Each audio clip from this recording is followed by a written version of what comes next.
when I first started learning about advanced care planning, it made so much sense to me.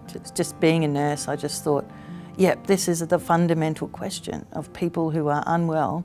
They should be able to make informed choices, not only about whilst they're alive, but also that period of time when they're unconscious or when they might be dying. So I started to think this is a fundamental nursing skill that we need to support. And ironically, at the end of the first project I was doing, about a 2-month period later, I'd had a conversation with my husband to get practice. And I'd said to him quite roughly, because that's what we were like together, so you know, if you're really sick and had a stroke and you were lying there drooling, what would you want? And we had a lot of laughs about it, but we ended up having a conversation about, well, I want this and this and this, and this is important to me, and don't worry about that stuff. And we worked out exactly what he would like in every particular scenario that might happen. And subsequently, a month later, it happened. He dropped into unconsciousness with a massive brain bleed, and you never think it's going to happen. He was 50 in 3 days. And I walked into that hospital thinking, I'm in this position that other people are in. What does that mean for me? And then I had this moment of absolute clarity saying, I know exactly what it means for me, because he wanted this and he wanted that and he wanted this. And I said to the doctor, they said, you know, they were very cautious and scared about what I was going to react like. You know, this is a situation, what do you think? And I said, well, my husband wanted this and he wanted this and he wants to be a donor, and I could list off all of these things that he wanted, and every question they had, I could answer it because we'd have that conversation. And I just was so thankful that I'd done this project, because I sat there thinking, this is amazing. I mean, it was a terrible situation, of course, but I was just so grateful that we'd had that conversation. And he got everything he wanted, right through to the very last process of distributing his ashes, because we'd talked about all of it.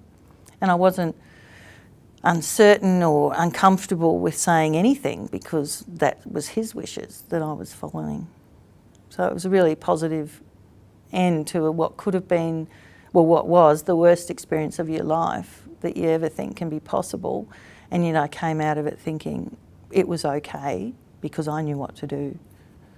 At about the same time, in fact, 2 weeks before my husband died, I found out that my best friend of 34 years had liver disease, serious liver disease, and if she didn't get a transplant, she would die. So I was sort of in shock about what that meant for her, and she's a unique personality. She's a very big personality and loud and social and friendly, and this was going to completely change her life, from aesthetics right through to how she can engage with people in the future. Obviously, if you have a liver transplant, you can never drink again. So for her, it was this exploration of a known time frame where she was probably going to die.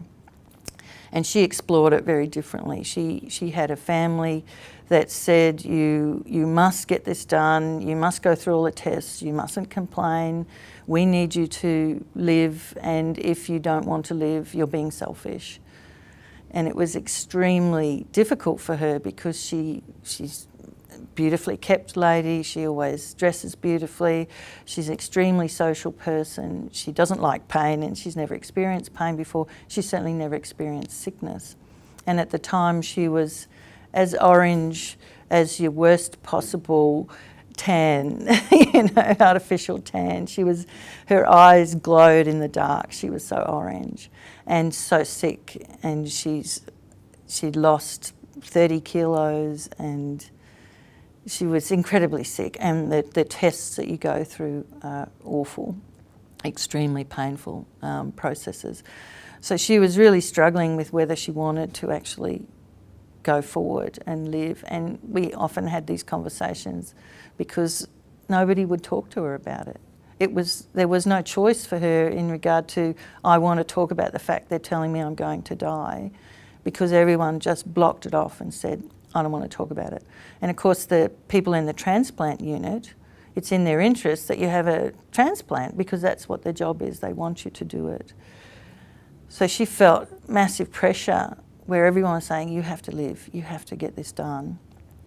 And she actually just wanted to say, I'm really frightened and I think I should die.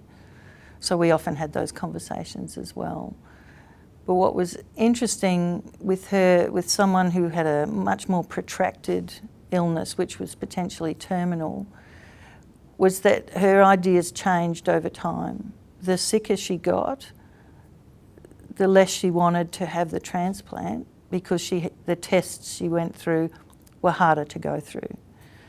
And other times she'd be really lucid and she'd feel quite well, and she'd say, well, of course I'm going to have it, of course I have to have it, I have to get better. But we had those conversations right the way through, and I advocated for how she was feeling with her husband and gave her ideas to talk about with her children the same age as mine, 16 and 18. And understanding that it's okay for mum to be frightened of death, and at the same time think maybe that's a better option. It's a very complex conversation, but at least she had that opportunity to talk about it. And she was probably 4 weeks off dying, and she got the phone call and she got the transplant. It was quite a long, protracted recovery, of course, but it's now a year and a half later, and only yesterday she told me, I'm really glad I'm alive, but if I hadn't been alive, that would have been okay too.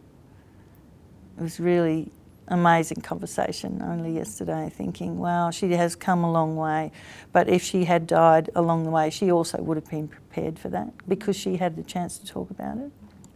That's what she's told me since made a big difference for her. Someone who at least could listen and cope with the fact that it changed over time, that maybe what she was saying today might change in a week, but either option she would have coped with because it was her choice.